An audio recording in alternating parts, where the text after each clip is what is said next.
beautiful girl in her mid-20s, decided to move from her mother's house after settling into her job in the city. She searched for a suitable apartment for her and finally found a new residential complex with prices suitable for her. She immediately liked the place and rented an apartment. Then she discovered that this building was an old mill, but an investor decided to buy the building after it suffered a massive fire and renovate it and turn it into a large residential building. Lisa lived in her apartment, which was completely new, but despite the smell of new paint, furniture, and carpets, she always felt that there was a terrible smell in the house. Perhaps the smell of smoke or the smell of dust, and on her first night in this apartment, she woke up to the sound of a distant laugh. It was the laugh that she heard. Like the gentle ringing of bells, Lisa opened her eyes and turned on the light, but the sound quickly disappeared. Lisa thought the sound might have come from one of the neighbors' apartments and did not care. In the morning, Lisa called her mother to reassure her and began talking to her about many topics. Her mother told her that she was a child with a great imagination and always expressed that. At the end of the call, her mother asked her, "Doesn't it bother you to live in your new apartment? How can you live there?" Lisa replied, "It is a beautiful apartment, my mother, and the building is beautiful." Her mother said to her, "I know, but don't you think what happened in that building and those poor women?" Lisa interrupted her, saying, "I am not thinking about that." The call ended, and Lisa sat thinking about what her mother said. She had been thinking about that fire and the truth of what happened to those women all the time. She never stopped thinking about it, even if she tried. The building where Lisa lives was originally a mill, Donovan and Sons Mill, a massive old brick building about 3 stories high, with large windows and an old bell tower over the front entrance. The mill runs along the edge of the Belfast River in Louisburg, but has been closed for years. No one claimed it, until a real estate developer came and decided to buy it and turn it into apartments and offices. Lisa lived in Unit 3C, which was located on the road at the western end of the building, specifically in the new part that had been rebuilt due to the fire. The fire was a secret that not many people knew, except for the original residents of the city or those interested in knowing the history of the buildings, such as Lisa, who kept researching the history of this mill until she knew everything about it. The mill belonged to a cotton factory, and the cotton factory had a contract to make heavy cloth for the army. This was in 1943. Women were working in the mill. No one knows how the fire started, but everyone confirms that the fire spread within a short period. The place was like a matchbox, which helped the fire spread greatly, especially since it was filled with flammable cotton dust. The floors and ceilings were made of dry wood, and of course it only took a small spark for the whole place to turn into a fire. 13 people died on this day, 12 women and 1 man. They all died because they were locked inside the mill. The mill management was fed up with the frequent departure of women during work shifts, and therefore they made the decision to close the door from the outside. The doors only open at lunchtime and again when the work is finished. The police found the body of the foreman in his office, while the women all died and were hanging on the doors. Only those who climbed to the 2nd floor, smashed the window glass, and jumped out survived. As for the women in the basement, they all died, piled up on the doors. They screamed a lot until they were saved, but unfortunately, no one listened to them and no one saved them. This history was not mentioned to the residents, and the real estate developer contented himself with selling and renting apartments and offices at low prices so that the residents would not be asked about anything. No one can get over the fact that 13 people died in the place that is now their home. Strange things continued to happen to Lisa. At first, Lisa imagined that they were just illusions, and she remembered her mother saying that she had a great imagination, but then things began to develop, things that no one could deny, such as things changing places, or Lisa waking up to find that there is a cup sitting on the table with a tea bag waiting for her, and she is certain that she did not do that to herself. As for the laughter at night, it turned into whispers, and then into noise coming from the pipes. Then Lisa began to hear the sounds of running through the pipes. The walls, specifically the wall separating the bedroom and the bathroom, as if there were people playing. But the thing that confirmed to Lisa that what she felt was real were the pictures. Lisa would wake up to find many pictures on her phone, pictures that she realized she had not taken. They were close-up, blurry shots of the walls, the ceiling, and the windows. Lisa tried to tell her mother what was happening to her, but she did not believe her, and even the pictures on her phone, her mother confirmed to her that had been walking during sleep in her childhood and that she must have done that once, and that is why Lisa stopped saying anything to her mother. With the beginning of the fall season, Lisa began to see a young woman with gypsy red hair and sharp eyes. She was barely 18 years old. She was standing in the corner of the house, wearing all black clothes and emitting the smell of smoke and fire. She was just watching Lisa without doing anything, and when she noticed that Lisa saw her, she felt happy, as if she had been waiting for someone to see her for a long time. Here, Lisa realized that this girl wanted to feel alive, and she could help her. After a short while, one of Lisa's friends suggested that she go out with her, her husband, and his friend. His name was Thomas, and he worked as a lawyer. He was a partner in the law firm and therefore had a great future ahead of him. Lisa went out with her friend, her husband, and Thomas, who was handsome with dark, curly hair and blue eyes. He certainly seemed to be a successful man. The four of them had a pleasant evening, and at the end of the evening, Thomas asked Lisa for her phone number so he could meet her again. Lisa felt attracted to Thomas, and so she told her mother about him. Her mother was excited. She told her that Thomas was a suitable young man for her and deserved to give him and herself a chance. 2 weeks after the first meeting between Thomas and Lisa, they decided that Thomas would spend the night at her house. On this day, Thomas wore a red tie, which he believed would bring him luck. Before going to sleep,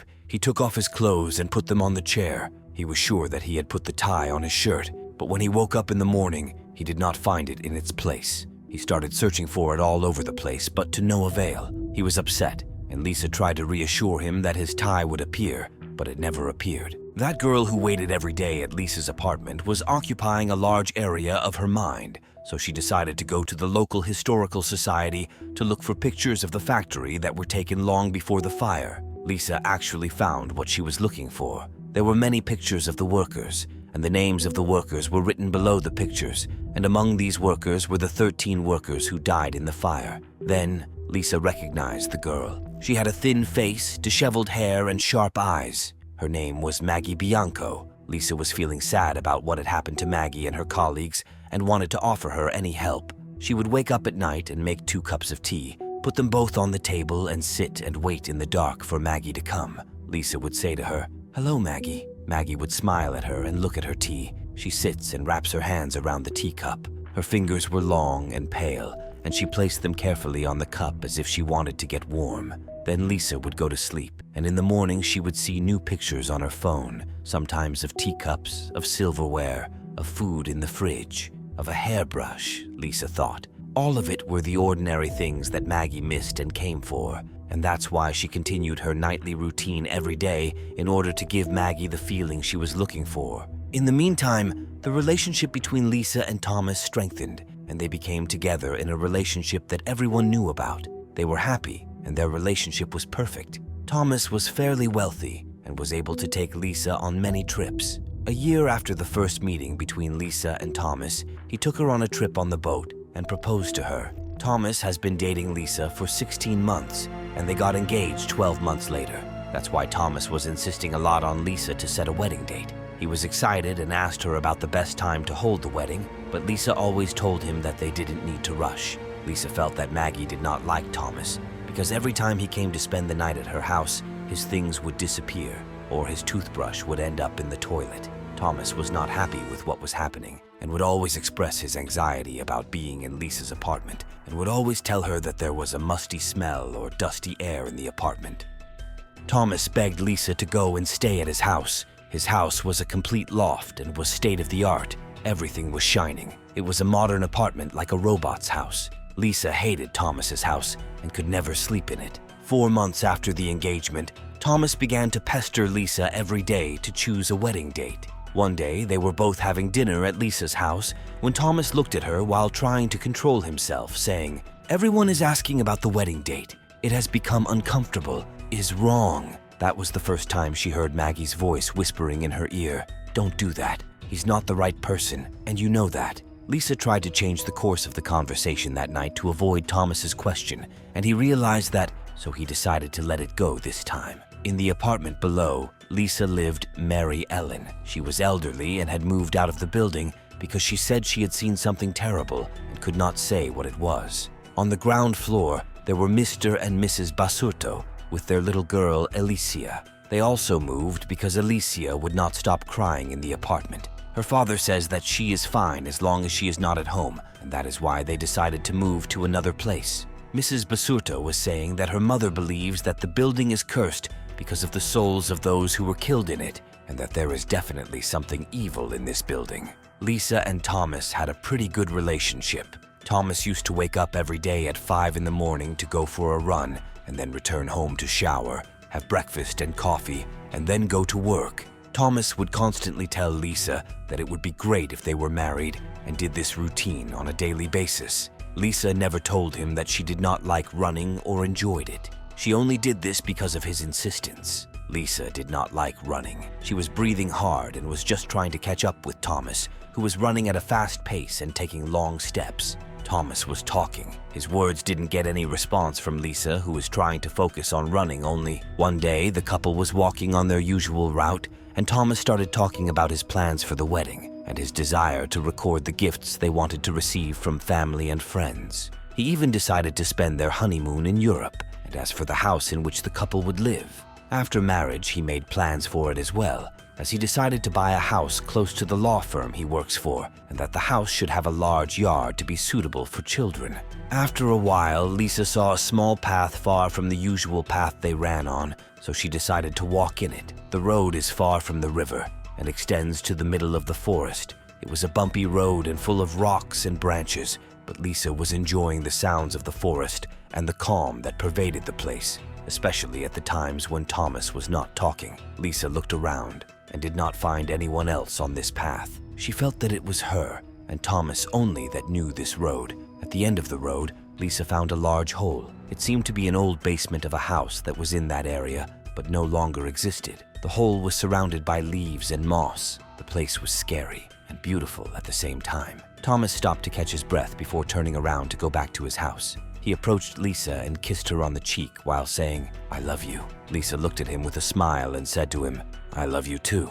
At this time, she saw Maggie looking at her from afar and had an evil smile on her face. Days passed, and Lisa continued her nightly routine with Maggie. She prepared 2 cups of tea and sat down to wait for her arrival. One day, Thomas was sleeping at Lisa's house. When he woke up at night, he did not find Lisa, so he went looking for her until he found her in the kitchen. He asked her, "What are you doing?" And he was looking at 2 cups of tea, and she said to him, "I couldn't sleep." Thomas sat in the same chair where Maggie was sitting and had a cup of tea. The tea was dripping down his chin.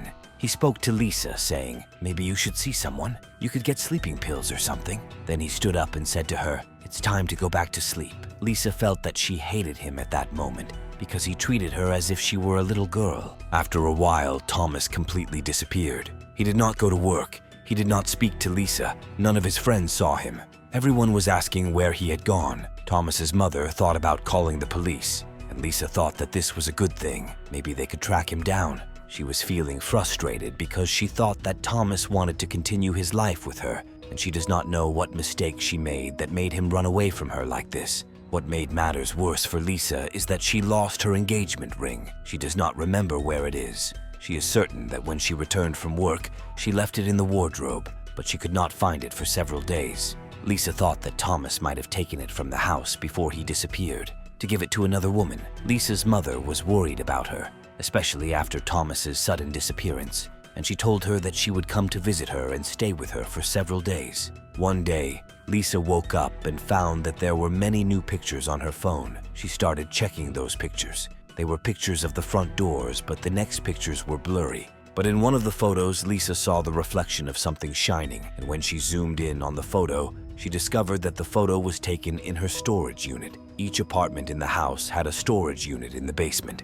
The unit was large enough to accommodate all the things that the apartment owners wanted to store. When Lisa went downstairs to see what was in the closet, she found that the things she put in it were no longer in the same order. There was a box that overturned and all the contents fell out of it. Lisa began to arrange the things and put everything back in the box, but in the end she noticed that her wedding ring was thrown on the ground. It was strange, especially since she had not been to that unit for several months, even before Thomas proposed to her. The next day, Lisa's mother arrived and opened the apartment with the extra key that Lisa kept under the rug that she placed in front of her apartment door, and she immediately began cleaning the apartment and preparing food. Meanwhile, Lisa was at work, and when she returned, she found her mother, who held her in her arms, consoling her over the disappearance of Thomas. She says she can't believe he left her like this. The next morning, while Lisa was drinking her morning coffee, she grabbed her phone as usual. Lisa looked very exhausted, as if she had not slept. Her mother woke up and asked her how she slept amidst the sounds of pipes that did not stop all night. Lisa told her that she did not hear anything. After that,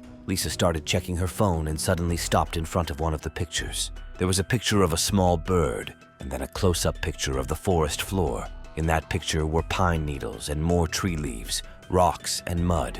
Lisa's mother was sitting next to her and told her that those things in the picture looked like some kind of mushrooms. The picture is blurry, but it shows pale white plants with long, delicate limbs and curved stems that end in the shape of bells. Lisa's mother quickly reached for her phone and began searching for something. Then she rushed back to show it to Lisa, saying, "This is Monotroponiflora. It's not a fungus. It's a plant empty of chlorophyll, a type of parasite. Well, listen to this. This plant is also known as the ghost plant or corpse plant because according to popular culture, it grows in places where the dead are found." Lisa looked at her mother in horror, and her eyes widened. Her mother said to her, "Scary, isn't it? Where did you find them?" Lisa looked again at the picture and knew that she had been in that area before. She quickly put on her running shoes. Her mother asked her, "Where to?" Lisa said, "To run." Her mother felt strange because she knew that Lisa hated running. Lisa got out of the house and started running on the running route she used to take with Thomas.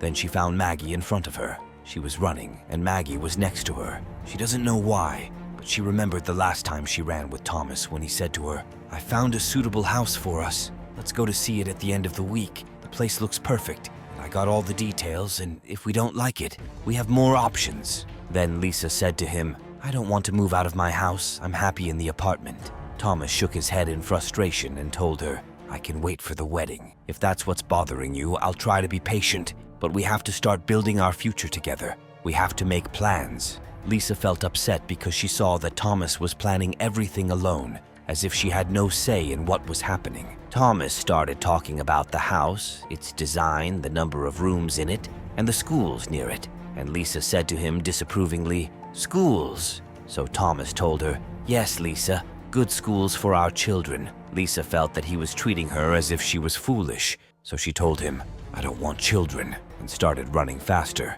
Thomas tried to catch up with her and told her that he thought she wanted children, so Lisa told him nervously, "You never asked. You only assumed this because you wanted to." Then she quickly walked away from him, but he approached her again, and here she did not give the opportunity to speak and said, "You thought you had it all figured out, I know." Thomas said to her, "Lisa, slow down. We need to have this talk." Lisa was rushing and saw Maggie in the front near the old hole. Maggie was watching Lisa and encouraging her. She asked her to tell Thomas everything. Lisa arrived at the place of the gap filled with rocks and stood. Then Thomas arrived but stumbled and fell on his back, looking at her with fear and saying to her, "What do you have in your hand, Lisa?" Lisa looked in her hand and found the hammer that Maggie had just given her. It was hidden under the stones. Lisa does not remember anything else that day, but when she returned this morning and saw the corpse plant that her mother had just told her about, she began digging in the ground quickly as if searching for something, and then she saw the fingers of a hand. Lisa fell to her knee when she remembered that 2 weeks ago, she grabbed the hammer,